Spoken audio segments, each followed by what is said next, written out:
syukur buat malam ini Tuhan kembali izinkan kami berjumpa di Mezbah Doa. Semua karena anugerah Tuhan, bawalah kami untuk terus mengerti rencana dan kehendak Tuhan, kebenaran dan firman-Mu Bapa, agar hidup kami boleh terus selaras dengan firman Tuhan. Berbicara bagi kami, sampaikan isi hati-Mu Tuhan, urapi hamba-Mu yang tidak ada apa-apanya. Di dalam nama Tuhan kami Yesus Kristus, kami berdoa dan kami bersyukur. Haleluya. Amin, amin, amin. Iya, shalom. Selamat malam Bapak Ibu. Kita kembali berjumpa di Mezbah Doa malam ini semua karena anugerah Tuhan. Dan baik ya, kita akan melanjutkan bacaan firman Tuhan. Namun seperti biasa saya akan bacakan kesaksian yang sudah masuk terlebih dahulu. Karena kita percaya bahwa kesaksian itu dapat menambah iman percaya kita kepada Tuhan. Bahkan firman Tuhan berkata, perkataan kesaksian kita dapat mengalahkan iblis ya. Dan baik, saya akan bacakan kesaksian yang sudah masuk terlebih dahulu. Shalom Ibu Debbie. Ya, shalom Ibu. Nama saya Meme dari Banjarmasin. Saya sering dengar khotbah Ibu. Setiap hari saya mendengar. Bahkan Mezbah Syukur juga saya pasti ikut. Saya mau bersaksi tentang kebaikan Tuhan. Sebenarnya dari awal saya menikah sampai sekarang ya, saya tidak pernah sekalipun ditinggalkan Tuhan, dan mujizat Tuhan itu selalu ada. Puji Tuhan ya. Tapi kali ini saya mau bersaksi tentang anak saya yang pertama, yang mau masuk kuliah tahun ini. Dari tahun lalu kami sedang bergumul buat kelanjutan sekolahnya. Kami pengen anak saya itu kuliah di Surabaya. Setiap hari saya minta tuntunan Tuhan biar kita ini tidak salah dalam mengambil keputusan. Iya benar ya, kita harus selalu menyertakan Tuhan ya untuk dalam segala perbuatan kita, laku kita, karena firman Tuhan bilang ya diberkati orang yang ya menyertakan Tuhan. Supaya kami tidak salah mengambil keputusan. Waktu itu saya mau daftar bulan Desember, tapi ya dari November sampai Desember usaha kami mengalami penurunan. Dan di bulan Januari sampai April ya kami masih berdoa. Jika Tuhan ya keputusan untuk kuliah di Surabaya ini memang Tuhan izinkan, maka pasti Tuhan akan turut bekerja melancarkan usaha kami ini.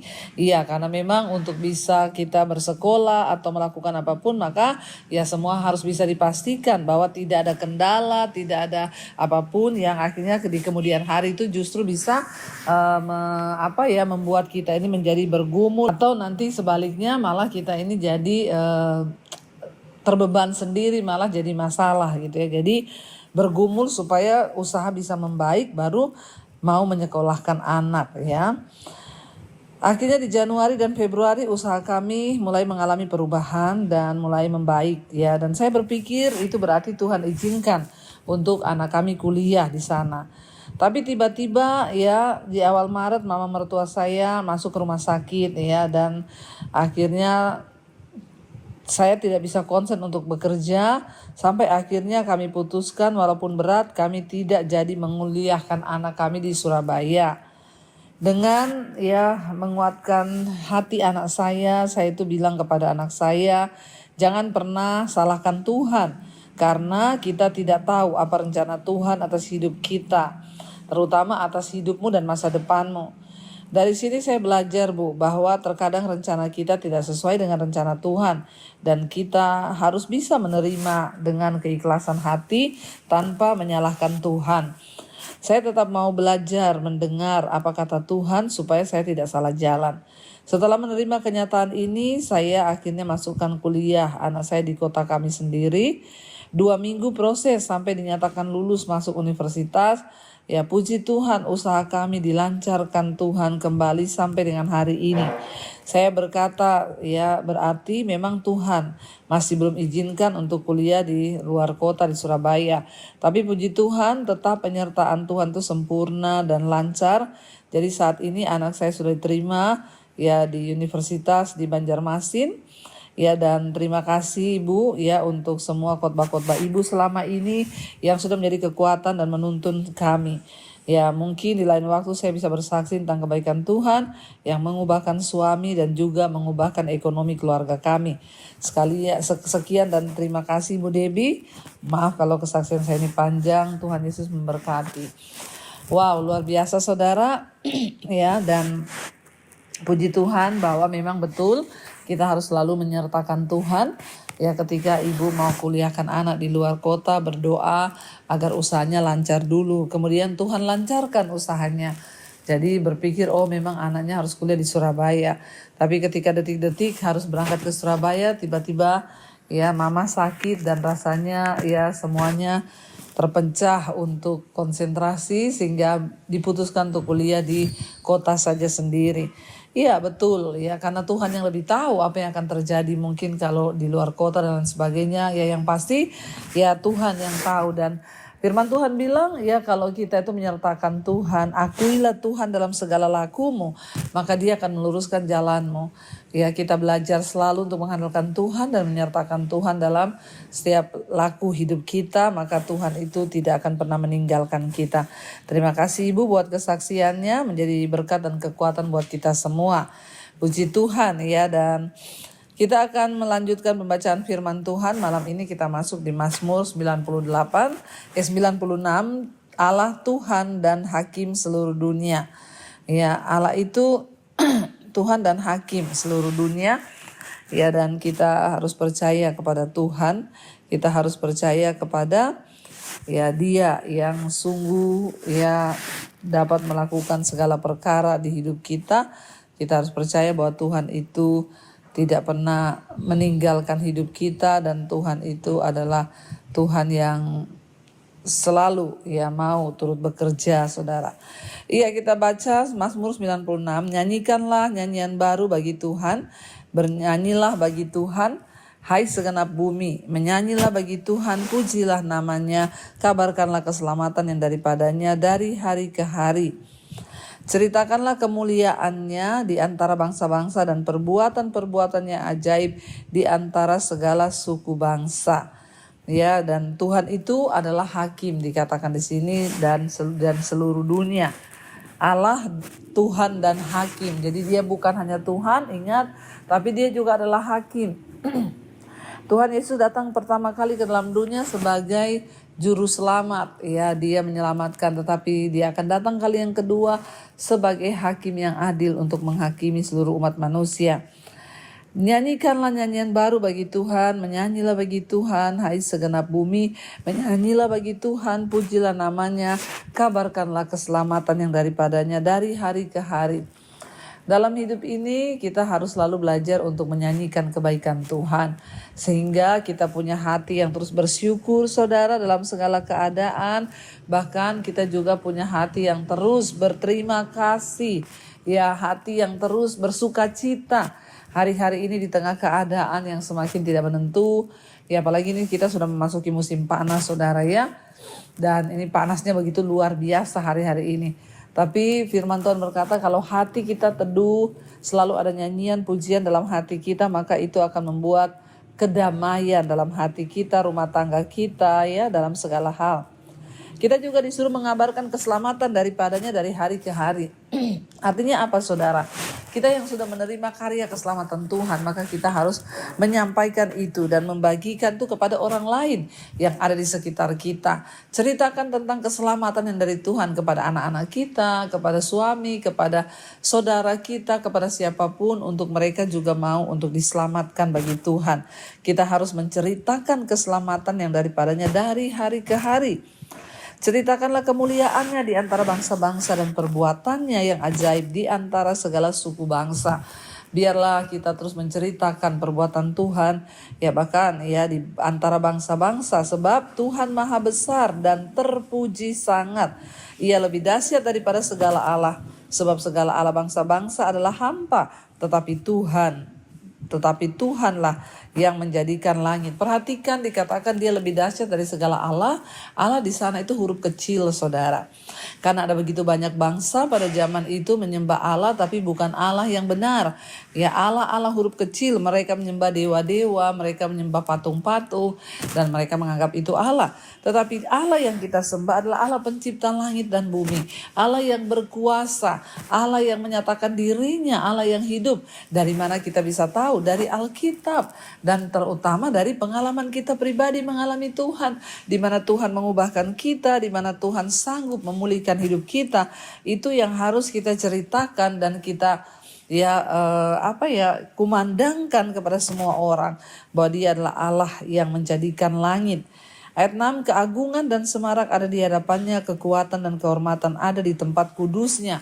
Dia Tuhan yang sungguh luar biasa. Makanya dalam hidup ini kita harus mengalami Tuhan, kita harus mengalami anugerahnya, dan kita harus mengalami kuasanya, saudara. Supaya apa? Kita bisa bersaksi tentang kuasa Tuhan, kita bisa memuliakan nama Tuhan. Ayat 7 dikatakan, kepada Tuhan hai suku-suku bangsa, kepada Tuhan sajalah kemuliaan dan kekuatan. Berilah kepada Tuhan kemuliaan namanya, bawalah persembahan dan masuklah ke pelatarannya. Kepada Tuhan saja ada kemuliaan dan kekuatan. Jangan pernah mencari kekuatan di tempat yang lain. Jangan mencoba membangun kemuliaan diri kita dengan apapun yang kita miliki, harta, kekayaan, nama baik. Tapi mari kita mencoba membangun kemuliaan nama Tuhan. Karena Dia sajalah yang mulia, saudara. Hanya dalam Tuhan ada kemuliaan. Hanya dalam Tuhan ada kekuatan. Berilah kepada kemuliaan namanya. Bawalah persembahan dan masuklah ke pelatarannya. Kita ini, saudara, dalam hidup ini di sini dikatakan kita harus memberi persembahan. Kenapa kita harus belajar memberi persembahan dalam hidup kita, pengiringan kita kepada Tuhan? Itu supaya mengajar kita ini menjadi orang-orang Kristen yang tidak tamak. Tidak kita pakai semuanya itu untuk memuaskan hawa nafsu kita, tapi kita juga harus mengingat, mengembalikan apa yang menjadi milik Tuhan, menopang pekerjaan Tuhan dan melakukan banyak hal untuk Tuhan. Kita percaya bahwa Dia Tuhan yang sanggup melakukan segala perkara di hidup kita. Dikatakan di sana, sujudlah menyembah kepada Tuhan dengan perhiaskan kekudusan. Gemetarlah di hadapannya hai segenap bumi. Kita harus menyembah kepada Allah, kita harus datang kepada Tuhan, menyembah Dia dengan berhiaskan kekudusan. Artinya apa, saudara? Persembahan yang terbaik bagi Tuhan adalah persembahan hidup yang kudus. Kita harus datang kepada Dia berhiaskan kekudusan supaya kita bisa melihat Tuhan, sebab Alkitab berkata tanpa kekudusan tidak ada seorang pun akan melihat Tuhan. Makanya biarlah kita terus berusaha hidup dalam kekudusan supaya hidup kita berkenan. Gemetarlah di hadapannya hai segenap bumi. Katakanlah di antara bangsa-bangsa, Tuhan itu Raja. Sungguh tegak dunia tidak goyang. Ia akan mengadili bangsa-bangsa dalam kebenaran. Biarlah langit bersukacita dan bumi bersorak-sorak. Biarlah gemuruh laut serta isinya. Dan firman Tuhan berkata di sini, saudara, bahwa kita harus sungguh-sungguh untuk datang kepada Tuhan dalam kebenaran, dan biarlah, saudara, kebenaran itu ditegakkan. Karena memang hanya kebenaran yang ada pada Tuhan. Biarlah langit bersukacita, bumi bersorak-sorai, dan laut bergemuruh serta segala isinya. Bayangkan, saudara, semuanya itu hanya untuk kemuliaan nama Tuhan saja. Biarlah beria-ria padang dan segala yang di atasnya, maka segala pohon di hutan bersorak-sorai di hadapan Tuhan, sebab Ia datang untuk menghakimi bumi. Ia akan menghakimi dunia dengan keadilan dan bangsa-bangsa dengan kesetiaannya. Ingat, Tuhan akan datang kembali kali yang kedua sebagai hakim yang adil. Dia akan menghakimi bumi, mengadili bangsa-bangsa dengan kesetiaannya. Karena itu, Bapak Ibu, mari kita sungguh-sungguh menjaga hidup kita dalam kekudusan dan kebenaran, supaya ketika Tuhan datang untuk menjadi hakim bagi hidup kita, bagi semua manusia, kita ini kedapatan berkenan di hadapan Tuhan. Kita kedapatan setia di hadapan Tuhan dan hidup kita dalam perkenanan Tuhan. Mari kita tundukkan kepala, kita satukan hati, dan kita berdoa.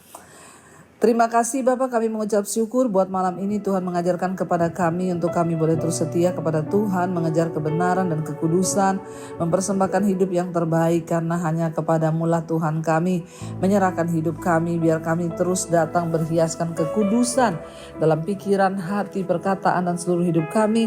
Kami boleh ada dalam kekudusan-Mu ya Bapa. Terima kasih Tuhan buat segala kebaikan dan kebaikan Tuhan dalam hidup kami. Roh, jiwa, dan tubuh kami serahkan ke dalam tangan-Mu Bapa. Tuntun dan sertai setiap kami. Karena itu Bapak, hamba berdoa untuk setiap anak-anak-Mu, mereka yang terus setia mengikuti mesbah doa. Jamahan Tuhan terjadi, lawatan Tuhan terjadi, dan hidup kami boleh senantiasa ada dalam anugerah Tuhan. Mereka yang hari-hari ini sedang terbaring sakit, kesembuhan datang dalam nama Tuhan Yesus. Ampuni dosa pelanggaran kami. Hamba berdoa juga bagi setiap mereka yang mengalami masalah hutang piutang, keuangan. Tuhan turut bekerja mendatangkan kebaikan. yang ingin menjual aset, Tuhan pertemukan dengan yang terbaik. Yang sedang mencari pekerjaan, Tuhan juga buka jalan. Kami tahu hanya kepada Tuhan ada jawaban, hanya kepada Tuhan ada jalan keluar. Karena itu kami mau terus datang kepadamu Bapa, membawa seluruh hidup kami, membawa seluruh pergumulan kami, karena kami tahu tidak ada jalan keluar lain selain pada di dalam nama Tuhan Yesus. Berkati setiap anak-anakmu, mereka yang ada di dalam ikatan-ikatan dosa yang hari ini mau keluar dari ikatan dosa, Tuhan turut bekerja mendatangkan kebaikan. Tuhan, kami mengangkat tangan buat bangsa negara kami Indonesia, biar lawatan Tuhan terjadi buat Indonesia. Ampuni bangsa kami, berkati bangsa ini. Tuhan berkati Bapak Presiden Pak Prabowo Gibran, roh takut akan Tuhan turun dalam hidup mereka, sehingga mereka boleh menjalankan pemerintahan dengan roh takut akan Tuhan dalam kebenaran yang sesungguhnya. Terima kasih Bapak, bangkitkan bangsa kami, diberkati tanahnya, lautnya, udaranya, dijauhkan dari segala macam mara bahaya ketika kami sungguh-sungguh hidup dalam pertobatan, ada keluputan dari Tuhan. Berkati juga semua bangsa-bangsa di 5 benua, Asia, Afrika, Amerika, Eropa, Australia. Lawatan Tuhan tercurah, hujan pertobatan tercurah, sehingga setiap orang meninggalkan dosa dan kembali kepada Tuhan. Terima kasih Bapak, Engkau memberkati pemberitaan Injil di hari-hari akhir zaman ini. Berkati hamba Tuhan, para misionari, gembala-gembala Tuhan. Biarlah mereka juga boleh senantiasa hidup dalam kekudusan, dan kami boleh menyenangkan hati Tuhan. Terima kasih Bapak, roh jiwa dan tubuh kami serahkan ke dalam tangan-Mu. Biarlah Tuhan pimpin setiap kami. Karena itu Bapak Ibu, mari buka hati dan tangan-Mu, terimalah kiranya berkat, rahmat, anugerah dari Allah Bapa, cinta kasih dari Tuhan Yesus Kristus, dan penyertaan Allah Roh Kudus turun atas hidup kita semua, mulai hari ini bahkan sampai kali yang kedua Tuhan Yesus datang kembali menjemput setiap kita. Nama kita tercatat di dalam kitab kehidupan. Dalam nama Tuhan Yesus yang percaya diberkati Tuhan, katakan bersama, amin, amin, amin. Tuhan Yesus memberkati, shalom dan iman.